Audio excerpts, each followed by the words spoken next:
Petite improvisation en sol majeur. Bonjour tout le monde, j'espère que ça va bien.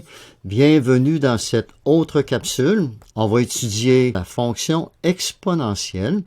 C'est une fonction qui est quand même différente des autres, évidemment, et on va voir de quoi il en retourne avec cette fonction. Une petite révision rapidement, comme ça. La fonction du premier degré. Alors, pourquoi je fais un petit rappel? Vous allez comprendre tout de suite, vous allez comprendre en cours de route. Ça, c'est une fonction qui se présente sous la forme y est égal à ax plus b. Donc, le paramètre a ici qui représente la pente et le paramètre b qui est ici qui représente notre fameux ordonnée à l'origine. Vous devez être tanné un petit peu de m'entendre dire ça, mais c'est quand même important, c'est du langage mathématique. Donc, si on regarde notre ordonnée à l'origine, c'est ici, notre abscisse à l'origine, et on a une pente ici, donc de 2/3. Donc, si je pars d'ici, je monte de 2 et je me tasse de 3, je vais arriver au prochain couple qui est ici, qui est à peu près 3, 1, exactement, c'est ce qu'on a. Bon, maintenant, si on regarde l'autre fonction qui est ici, OK, ça c'est notre fonction qui représente la parabole, donc notre fonction du second degré.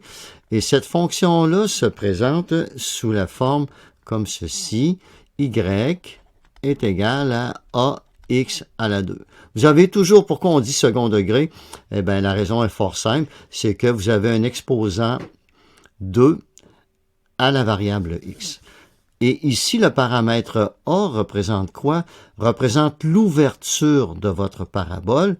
Et souvenez-vous, quand le paramètre a est plus grand que 0, eh bien, on va avoir une parabole qui va être ouverte vers le haut. Et si, au contraire, j'ai le paramètre a qui est plus petit que 0, j'ai une parabole, je vais avoir une parabole à ce moment-là qui va se diriger vers le bas. C'est la façon de dire en mathématiques qu'un paramètre est positif ou négatif, on va toujours vous écrire ça de cette manière-là, avec le symbole plus grand que 0 ou plus petit que 0. Et si j'arrive ici, par exemple, regardez, si je mets un négatif avec en avant du 2, regardez qu'est-ce qui se passe. Eh bien, j'ai une fonction positive, j'ai une fonction négative, une parabole vers le haut, une parabole vers le bas. Et voilà. Je pense que ça, on l'a bien compris. Maintenant, si je m'en viens ici et que je fais apparaître notre fonction exponentielle, qu'on voit ici apparaître en vert, alors on peut voir qu'on a vraiment une ligne qui est complètement différente de ce qu'on a vu jusqu'à présent. Et celle-ci va apparaître écrite de cette façon-là. Donc, y est égal à b à la x. La raison pour laquelle je les écris comme ça, les trois, les unes à côté des autres, c'est vraiment pour vous faire remarquer que certains paramètres, selon qu'ils se retrouvent soit dans une fonction du premier degré, du second degré, ou comme ici dans une fonction exponentielle, la même lettre va avoir des significations complètement différentes. Comme ici, le paramètre a, qui est là, va représenter ce qu'on appelle la valeur initiale. C'est une façon de le dire ça. Valeur initiale, ou si vous voulez l'ordonner à l'origine. L'ordonner à l'origine ou valeur initiale. Ça, c'est quelque chose qui est nouveau là, pour nous. Le 1 qui est ici, regardez, vous avez le paramètre a qui est ici, qui est égal à 1, eh bien, va représenter notre ordonnée à l'origine qu'on voit ici. C'est très important de noter ça. Maintenant, la lettre B qui est là, ça va représenter ce qu'on appelle la base. Et la lettre X, bien, ça représente l'exposant.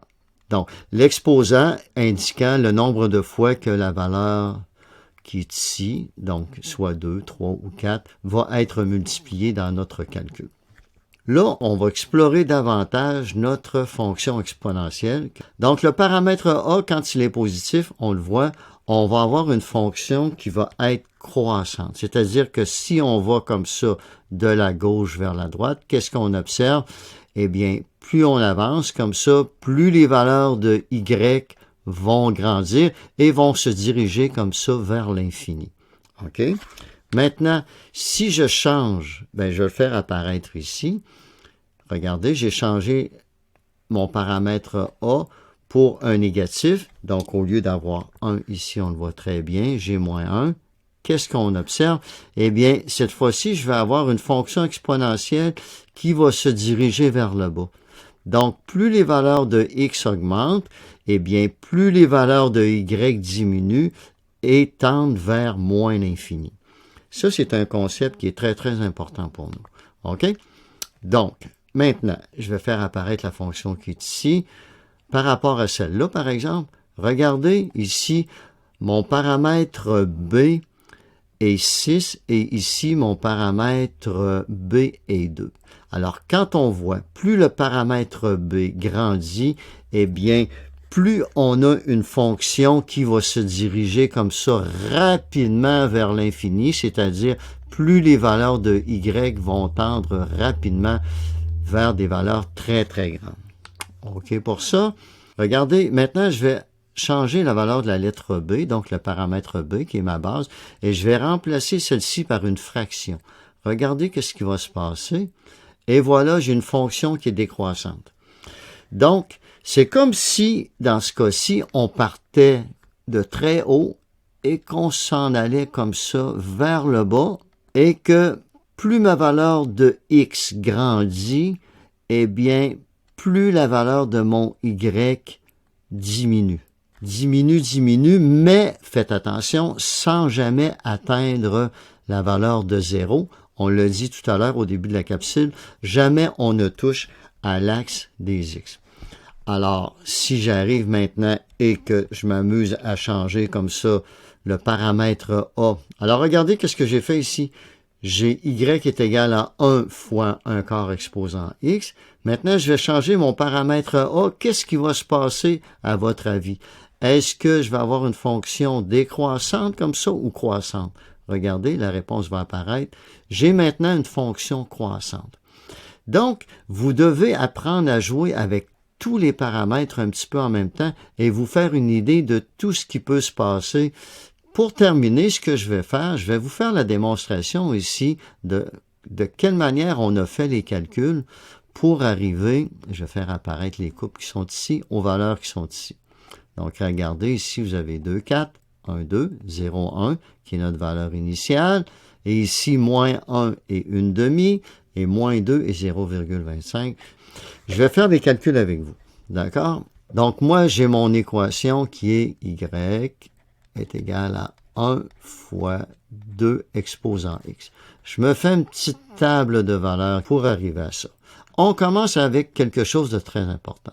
Si, par exemple, je remplace la lettre x ici par 0, le calcul va devenir 1 fois 2 exposant 0.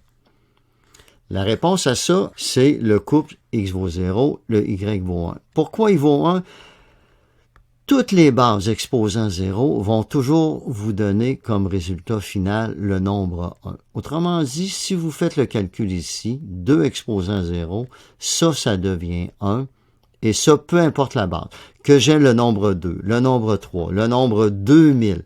2000 exposant 0, ça va toujours vous donner 1. C'est la raison pour laquelle ici, on obtient notre couple 0, 1, qu'on appelle la valeur initiale. Maintenant, si je remplace la valeur de x par 1, alors ça devient quoi tout ça? Ça va faire y égale à 1, multiplié par 2 exposant 1. Évidemment, 2 exposant 1, ce qui fait 1 fois 2. Alors, on arrive ici à 1 fois 2, qui nous donne 2 comme valeur. Donc, j'ai le couple 1, 2. Maintenant, si je remplace la lettre x par 2, ça devient 1 fois 2 à la 2. 2 exposant 2, eh bien, ça veut dire 2 fois 2, 4. Alors, je me retrouve avec un calcul 1 multiplié par 4, ce qui donne 4. Alors, j'ai le couple 2, 4.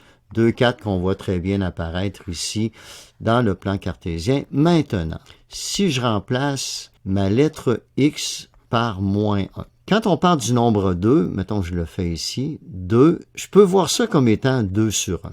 Je vous en ai souvent parlé. Des fois, on utilise, des fois, on l'utilise pas. Ici, on va en avoir besoin de ce concept-là. Alors, qu'est-ce que ça va devenir? Ça va devenir 1 fois ici, comme je vous l'ai dit, c'est comme si je voyais ça comme 2 sur 1. On ne peut pas calculer avec des exposants négatifs. Et pour rendre l'exposant positif, on inverse le 2 sur 1 pour écrire à la place 1 demi. Et 1 fois 1 demi, eh bien, je vais arriver à 1 demi. ou si vous voulez 0,5. Maintenant, je fais le calcul avec la valeur suivante de x qui est moins 2. Donc, ça me fait y égale à 1 fois 2, exposant quoi? Exposant moins 2. Donc, même raisonnement, c'est comme si j'avais 2 sur 1. Donc, ça devient y est égal à 1 fois 1 demi, exposant 2. Alors, voyez-vous, j'ai inversé mon 2 sur 1 pour écrire une demi à la place. Et tout ça, ça devient quoi? Ça fait 1 multiplié par 1 demi, multiplié par 1 demi. Alors là, 1, c'est comme si c'était 1 sur 1. 1 fois 1 fois 1, ce qui donne 1, évidemment. Et 1 fois 2 qui donne 4. Donc, j'ai comme valeur finale ici un quart ou 0,25. Donc, c'est de cette manière-là qu'on va calculer les couples dans une fonction exponentielle. Donc, merci beaucoup pour votre attention, tout le monde, et à tout à l'heure.